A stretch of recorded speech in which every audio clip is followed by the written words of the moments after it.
Pourquoi on avait fait cette demande? Parce qu'il nous semblait à ce moment-là que la concertation avec le monde économique n'avait pas été suffisante,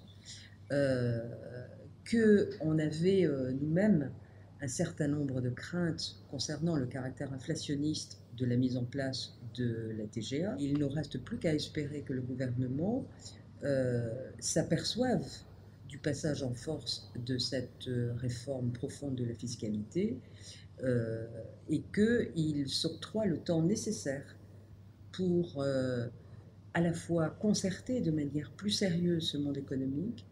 que le gouvernement produise, comme cela a été demandé le jour où nous avons étudié cette loi au Congrès, une étude d'impact beaucoup plus sérieuse, parce que la véritable crainte aujourd'hui, c'est que c'est une taxe va s'adresser à l'ensemble des consommateurs.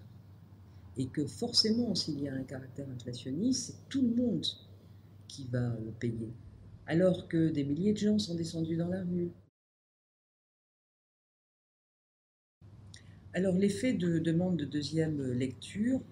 on l'espère en tout cas, c'est que le gouvernement prenne conscience que les craintes sont toujours là,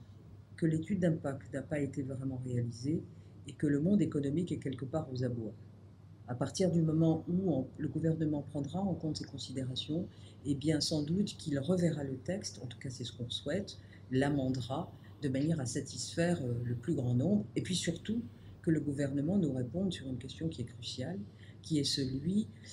du caractère inflationniste, et là nous n'avons pas réussi à obtenir la réponse.